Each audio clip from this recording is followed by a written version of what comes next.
Hi everyone, my name is Mara Mallon and I'm a senior in high school. For my senior project, I wanted to attempt to make a difference. Over 465,000 children went missing in 2016 alone. Now yes, this includes runaways and family abductions, children who come home within hours, days, or even weeks. But I want to focus on the children who never came home. Families and friends who never received closure. My goal is to get the stories of these missing people who are prominently in my home area of Pittsburgh circulating the internet again. Because in my opinion, the best way to bring new information in or new evidence in missing people's cases is by getting their faces out there and getting people to talk about it again. The news and the media have gone silent on some cases that are still very relevant and solvable, if that's a word. My goal is not to point fingers, only to share the theories and the information surrounding these cases. And I'm going to do that today, starting with the case of the missing Fowler Twins. When I pitched this idea to my senior class, I asked if any of them ever heard of Ivan and Anisha Fowler, and not one of my 22 classmates raised their hand, and this happened in our school district's backyard. Now, like my class, I'm going to share everything that I know about Ivan and Anisha Fowler. Ivan and Anisha were born on October 28, 1998 at McGee's Women's Hospital. They were born to Patricia Fowler and Dawton Lyons. I hope I'm pronouncing that right. They were one of the 8 children of Dawton and Patricia. Patricia also had another kid with another man. I think it was the oldest. And Dawton had 2 other kids with another woman. Ivan and Anisha would be about 19 years old and 3 months today. And this is where the story becomes so perplexing and frustrating. The last time that they were ever seen was anywhere between 17 years and 12 years ago. And this is because this is all by witness account. And some say that, oh, Patricia told me that it was the twins. Some say that they aren't sure, that their family's so big that no one really knows who's who, if that makes sense. And it sounds bizarre, but if you come from a big family, I bet that you understand. However, we do have on paper account of their life. It is very, very slim though. For Anisha, it is only the day that she was born. By her birth certificate, there was also a black and white photo of Ivan and Anisha took by their grandmother the day that they were born.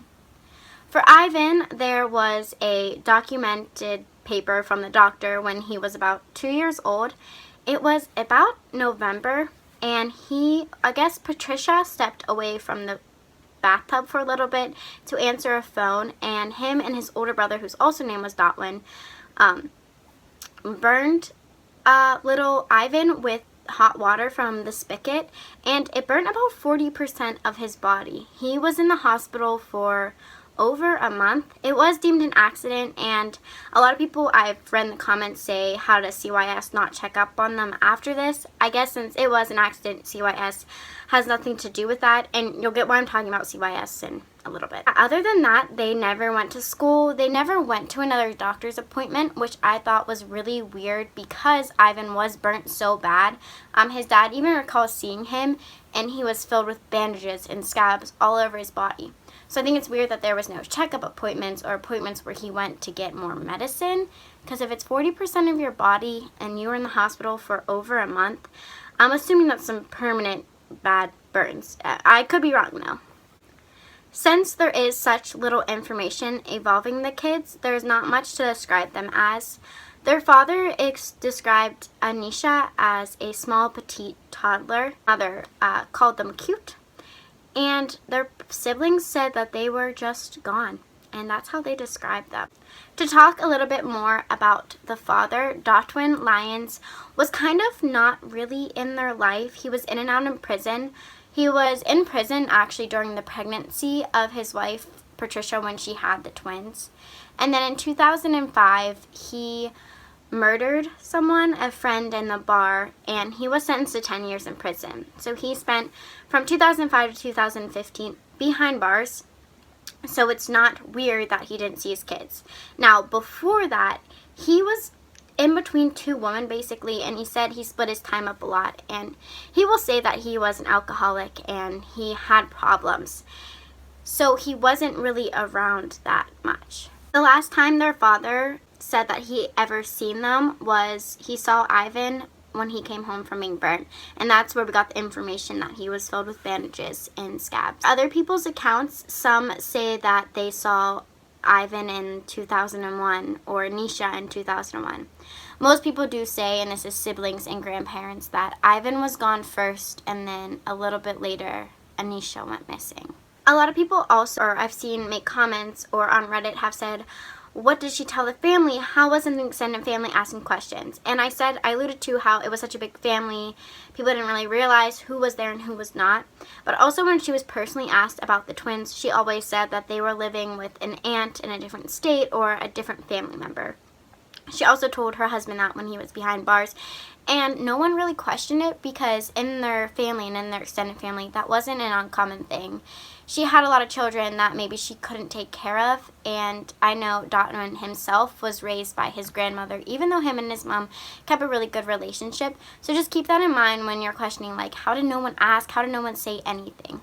CYS on paper said that in 2006 that she saw the missing twins. Or Patricia brought forward 2 kids that were supposed to be them.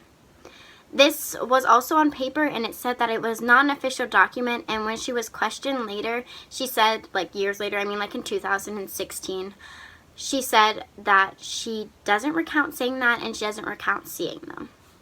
So I kind of guess I skipped forward when I said 2016. How they were found out that they were missing was also by another CYS worker. And about June of 2016, CYS was actually called because she had other kids, and 2 of her sons were missing a lot of medical appointments, and they had muscular dystrophy. I know I pronounced that wrong.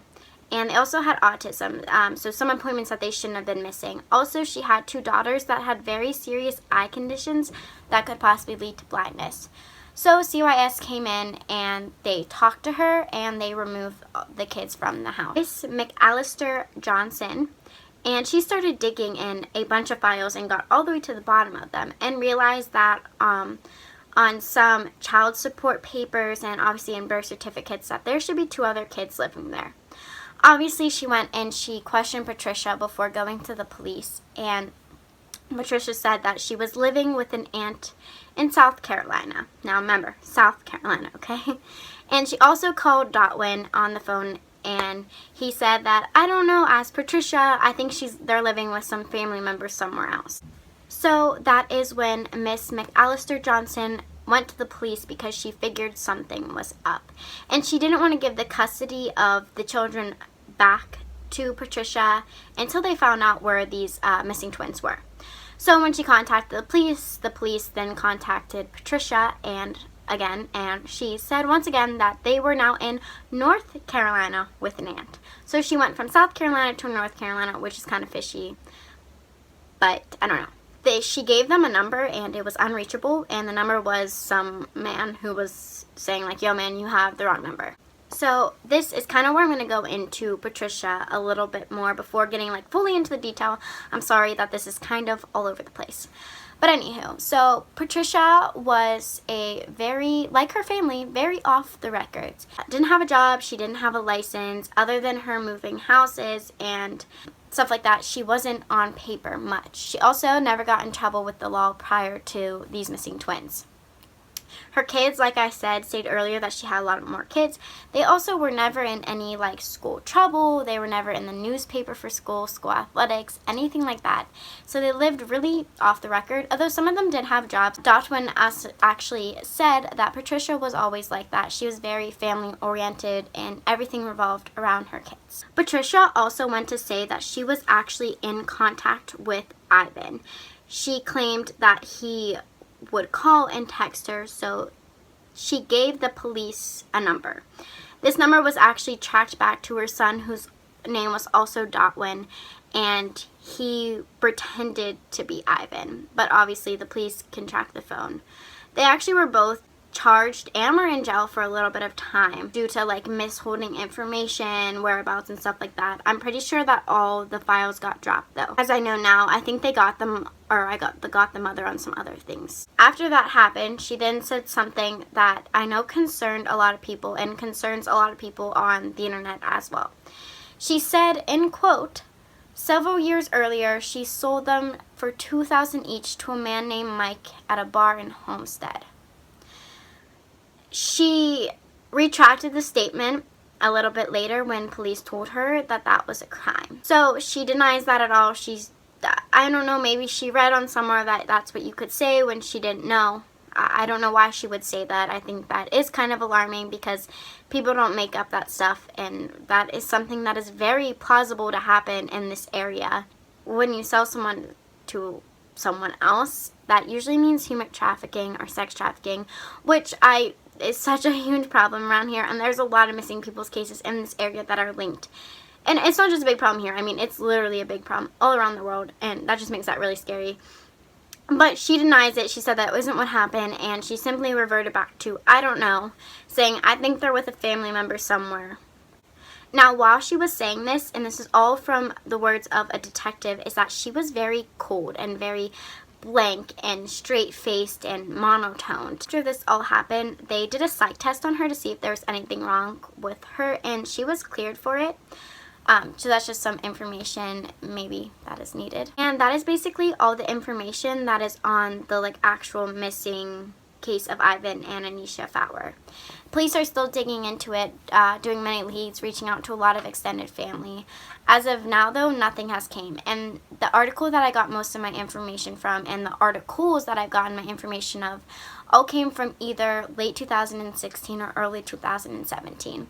That's what I mean. It's been almost a year since anyone has talked about this. I want to say one thing, get a little bit more personal. I've looked at the children's Facebook, and I've read what they've said, and they're all a very, very close family. They love each other. They love their mom. They simply say that they just don't know what happened. Even though CYS was called, the house was always in perfect condition and clean, and food was in the fridge. My opinion, and many people's opinions on Reddit, there's very few things that can happen here. One of them being that something accidental happened with the family. Some way these kids ended up dead, and she didn't know what to do with them, and they were killed accidentally, and someone is withholding information. The other case scenario is that she really did sell them to some man named Mike at a bar in Homestead, and that they are either in human trafficking or sex trafficking or were killed by this man, Mike. Best case scenario is that they really are living with a family in some other state, and maybe the family member went off track or off course, if that makes sense, and they're not reachable. Happens. A lot of people do that stuff without getting the court involved.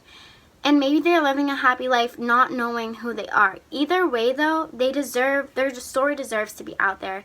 They deserve to know where they came from, and their life deserves to be recognized, because no one should go unknown for 17 plus years. You know, I know the father is fighting, saying that he wants to know what happened to his kids, and it's the unknowing that kills people. I also think the community would love to know, and I think it's so important to get this out there because they really could still be alive. There's such a high chance that they could be out there. At least I think I have hope that maybe they're out there. Unexploited children have helped alongside with the FBI and local police departments in finding the Fowler twins. I'm gonna put the flyer that has what these kids would look like today. I just wanted to say thank you to everyone who is watching this, who sat through all this information. Like I said earlier, the best thing in missing people's cases is just talking about it, getting the information out there. Don't be afraid to talk to your friends about it, or your teachers, or your schoolmates. I know I've been personally loved missing people's cases, and I've loved everything that people do good about it. So like I said, just get the conversation out there. Don't be afraid to do your own research and to do your own and get your own information revolving the Fowler twins or anyone else. I'm also going to be making a lot more videos about these people in the Pittsburgh area. Hopefully ones that have a little bit more information. I know this one is very low on the information thing, but that's why I think it is extra important to get talking about it. I feel for Ivan and Anisha. I feel for their father and for their family members and for the community. Not knowing is the worst part. So if anything I do can help something, that would be worthwhile. Like I said, my name is Mara Malin, and this is for my senior project, and I really hope you guys enjoyed. Thank you, and have a great day, night, morning, whenever you're watching this.